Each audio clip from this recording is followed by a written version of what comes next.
रियासत के मुस्तकबिल की भी बात करते हैं, नौजवानों की बात करते हैं। नौजवानों की बात इसलिए बड़ी अहम और मजबूती के साथ करना ज़रूरी है क्योंकि ये मुस्तकबिल अगर तारीख हो गया तो आने वाली नस्लें हमसे सवाल पूछेंगी कि आखिर हमने इस मामले पर किया क्या था, और हमारी आंखों के सामने अगर ये सब कुछ हो रहा था तो हम खामोश क्यों बैठे थे। आज का जो मामला पिछले कई दिनों से हम ज़ेर बहस में ला रहे हैं, इसका ताल्लुक आपकी सोसाइटी, हमारी सोसाइटी यानी हम सब की सोसाइटी के साथ है। आपका और हमारा इश्तराक अगर इस पर हो सही में तो इसका हल निकल सकता है। सरकारी इदारे इस मामले पर ज़्यादा कुछ नहीं कर सकते हैं। मजहबी पेशवा, चाहे वो हिंदू है, मुस्लिम है, सिख है, ईसाई है, मजहबी पेशवा, उनकी बड़ी जिम्मेदारी है। उसके साथ साथ वो सिविल सोसाइटी जो मुख्तलिफ मामलात पर खुद को सामने रखकर कहती है कि हम रियासत के ठेकेदार हैं या हम मुआशरे के वो अलंबरदार हैं जिनको सब कुछ आता है, जिनकी निगाह में सब कुछ बात रहती है, उन पर बड़ी जिम्मेदारी है।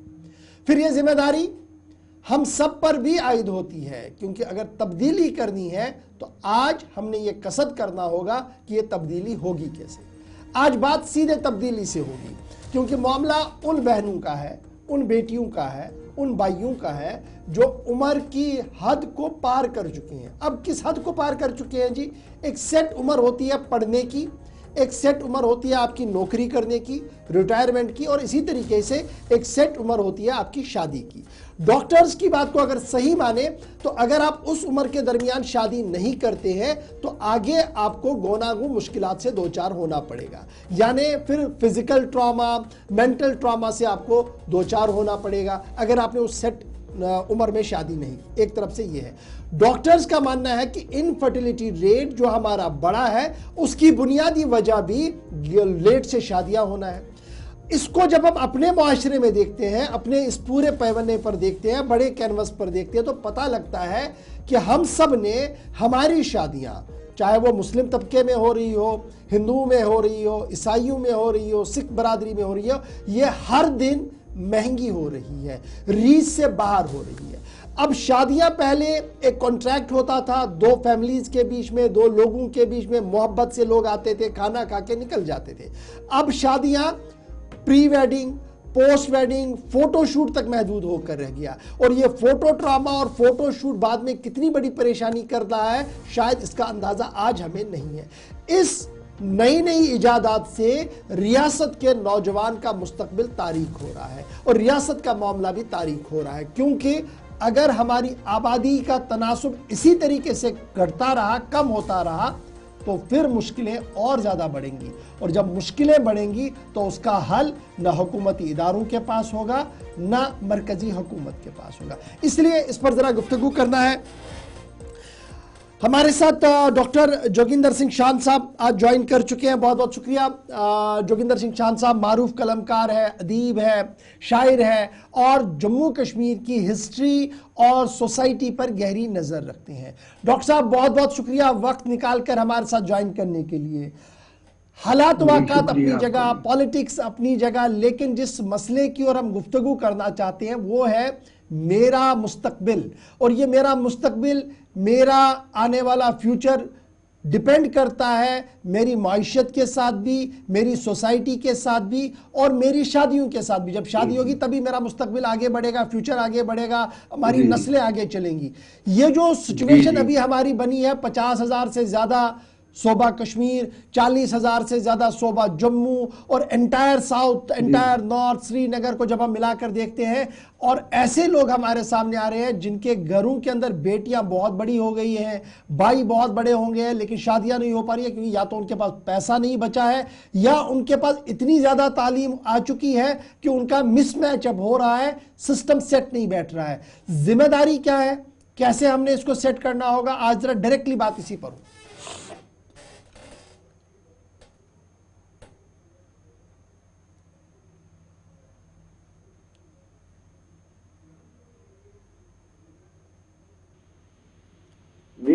जी जी जो इस वक्त मसला, जी कैरी ऑन करें जी। हाँ, देखो, जो इस वक्त ये मसला है, ये बड़ा गंभीर मसला है। जी। क्योंकि बाहर उस्ताद में लड़कों लड़कियों के साथ मेरी वाबस्तगी रही है। मैंने देखा समाज में सबसे जो बड़ा मसला है इस वक्त बढ़ रहा है, वो है एजुकेशन। इस वक्त जितने भी हमारे बच्चे हैं, जब हम कोई भी माँ बाप चाहता है कि वो पढ़े, तो जब हम उन्हें स्कूल भेजते हैं, स्कूल के बाद कॉलेज जाते हैं, यूनिवर्सिटी जाते हैं, तो उनकी उम्र का एक बहुत बड़ा हिस्सा सिर्फ एजुकेशन में ही चला जाता है। जी। और एजुकेशन यहाँ तक कि अब पीएचडी भी कर लेते हैं, डबल एमए भी कर लेते हैं, और बच्चे उसके बाद बच्चियां और बच्चे फिर ढूंढते रहते हैं कि हमें ऐसा कहीं घर मिले जहां अब हम अपनी जिंदगी गुजार सकें। और इस मसले में पिछले जो जमाने की बात है, मैं अपने जमाने की बात करूं, आज के जमाने की बात करूं, कि उस वक्त माँ बाप जो थे वो खुद ढूंढते थे कि मुझे कौन सा घर चाहिए, मुझे कौन सी लड़की चाहिए, मैं कहाँ अपने बच्चे का रिश्ता करूं। लेकिन आजकल ये है कि आज बच्चा और बच्ची कोशिश ये करते हैं कि हम मिलें और मिलकर हम रिश्ता खुद करें, और माँ बाप तक रहता नहीं है। नतीजा ये होता है कि ऐसे समाजी मसाइल होते हैं। हमने देखा इंटर मैरिड कई बार हमारे बच्चे चले जाते हैं, दूसरे मज़हब के साथ चले जाते हैं, जिन पर अपने माँ बाप की भी जिम्मेवारी है, उस्ताद की भी जिम्मेवारी है, लोगों की भी जिम्मेवारी है। देखिए, हम पहले किया करते थे कि रियाजत किया करते थे। हम जब पढ़ते थे, मुझे याद है, मैं उठा करता था तो पहले मैं पाठ पूजा करता था, उसके बाद में स्कूल जाया करता था, शाम को सोने से पहले भी पूजा पाया। उससे पाठ और पूजा से हम दूर नहीं होते थे, रियाजत से दूर नहीं होते थे। लेकिन इस वक्त सबसे बड़ी जो हमारे समाज में मुसीबत है, वो ये है कि हम मजहब से दूर जा रहे हैं। जी। हम मजहब पर चल नहीं रहे हैं। ना हमारे जो लोग हैं घरों में भी अपने माँ बाप अपने बच्चों पर दबाव नहीं डाल रहे हैं, या वो खुद अब रियासत नहीं करते हैं, बच्चों को क्या कहें। जब तक हमारा मजहबी तौर भी इस तरह से रुझान नहीं होगा कि हम बच्चों को ये कहेंगे, भाई सुबह उठो, सवेरे खुदा के दरबार में आप हाजिर हो जाओ। आपको मैं बताऊं, इसमें हमारे मज़हब के लोगों ने, हमारे औलिया ने बिल्कुल वादे किया है। शेख फरीद एक बहुत बड़े बुजुर्ग हुए हैं, जिनका कलाम गुरु ग्रंथ साहब में है, और वो उनका एक जगह जिक्र आता है, वो कहते हैं, उठ फरीदा सुबह नमाज गुजार, जो सिर साई नाने में सो सिर कप उतार। कि ऐ फरीद सुबह उठ और अपना सिर जो है अल्लाह ताला के सामने झुका, और जो सिर खुदा के सामने सुबह उठकर ना झुके, वो सिर काट के ही फेंक देना चाहिए। इतना असर था मजहब का, और हम किया करते थे। तो सबसे बुनियादी चीज जो है, हम गुरुद्वारे बनाते हैं, मस्जिदें बनाते हैं, लाखों रुपया बनाते हैं, जब जब देखते हैं शाम को नमाज पढ़नी होती है, फजर की नमाज होती है, बाकी जो नमाजें होती है 5 वक्त, या सिखों की भी 5 वक्त नमाजें होती है, हिंदू के मंदिर होते हैं, वहां 2 आदमी, 2.5 आदमी, 4 आदमी, 5 आदमी होते हैं। जो अगर हमारे ये बच्चे जो हैं पढ़ने के साथ साथ अगर मजहब की तरह भी जरा जाएं और देखें हमारा मजहब क्या कहता है, पढ़ना ठीक है। डॉक्टर साहब, आपका ये कहना है कि जनाब एक बुनियादी वजह जो आज पता लगी आपकी गुफ्तगू में, वो ये है कि हम अपने बेसिक ग्रॉस रूट से डाइवर्ट हो गए हैं। मजहबी तालीमात का जो अंधेरा है वो हमारे आसपास है, अगर वो हमारे पास आ जाता, वो नूर आ जाता, तो शायद हम रास्ता नहीं भटक जाते। ये तो एक बात है।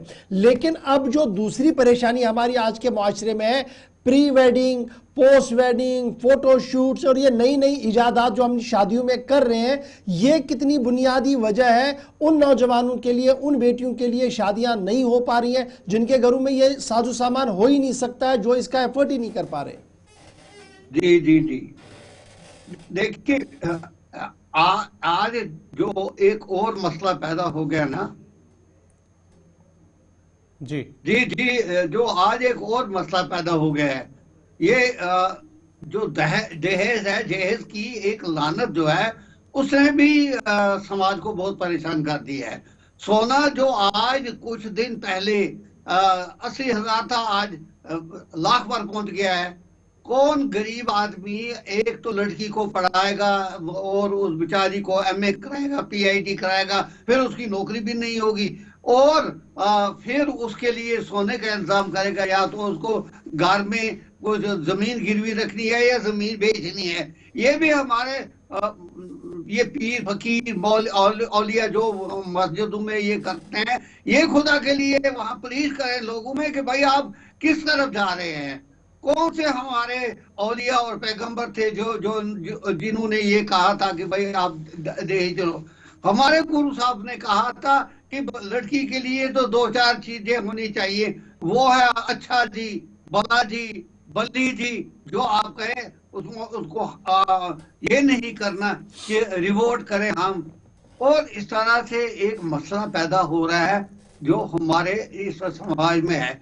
तीसरा एक और मसला है, पढ़ लिख के लड़की फ्रस्ट्रेट हो रही है। आज तक हम कहते हैं ब्राह्मण शुगर को तो आना है, लड़का करेगा क्या जब उसको खाने को कुछ नहीं मिल रहा है, जब वो परेशान है, वो भटकता है, एमए करके पीएचडी करके गलियों में कोचों में घूमता है। तो आखिर सरकार को भी इस तरह तवज्जो देनी चाहिए। वो सरकार करते हैं, खुद बड़ी बड़ी कारों में फिरते हैं, सेक्रेटरीट के बड़े बड़े कमरों में बैठते हैं, और वो क्यों नहीं ये सोचते कि हमारे पास मुख्तलिफ डिपार्टमेंट है, हम उन डिपार्टमेंट में कोशिश करें कि हम बच्चों को ऑब्जर्व करें, थोड़ी ही उनको तनख्वाह दें लेकिन ऑब्जर्व करें, ताकि बच्चा अपने लिए कुछ कमा सके और माँ बाप के लिए बोझ नहीं बन सके। एक तो माँ बाप के लिए ऑलरेडी सारी उम्र बच्चा जो है वो बोझ रहता है, इब्तिदा से लेकर आखिर तक उसको पढ़ाते हैं, पालते हैं, स्कूल भेजते हैं, हर चीज करते हैं, लेकिन उसके बाद में क्या होता है कि ये बच्चा जो है बच्चा परेशान जो हो जाता है। अब इसका हल बताइए डॉक्टर जोगिंदर शान साहब, जरा हल बताइए इसका क्या है कि इन तमाम मसाइल के बीच हल क्या है, कौन सा पहला स्टेप हमने लेना है, कौन सा दूसरा स्टेप लेना है, ताकि इस बुनियादी मामले से हम छुटकारा पा सके और कहीं ना कहीं हल निकल सके हमारे सामने। देखिए जी, एक हाल हमारा ये है कि हम मजहब से दूर नहीं होने चाहिए। ये सबसे बड़ा घरों में वालिदैन की जिम्मेदारी बनती है कि वो मजहब की तरह अपने बच्चों को राग़िब करें जी। दूसरा हल है सरकार का। सरकार देखे कि मेरी रियाया जो है वह किन किन मसाइल से इस वक्त दो चार है, कि कौन कौन से मसाइल हैं जिनसे हमारी आवाम जो है वो गुजर रही है। अब देखिए, चीजों की कीमतें जो हैं, आज 10 रुपए, कल 20 रुपए, परसों 25 रुपए।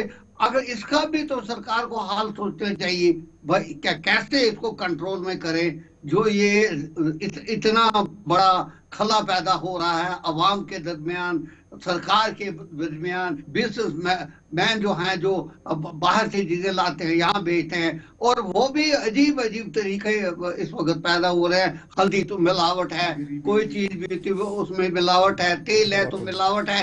ये भी एक मुसीबत हो रही है पैसा कमाने के लिए। पैसा ही सिर्फ जिंदगी नहीं है, जिंदगी अल्लाह ताला की तरफ राग़िब होने का नाम भी तो जिंदगी है। जिसने हमें जिंदगी दी है उसका शुक्रिया भी तो करना है।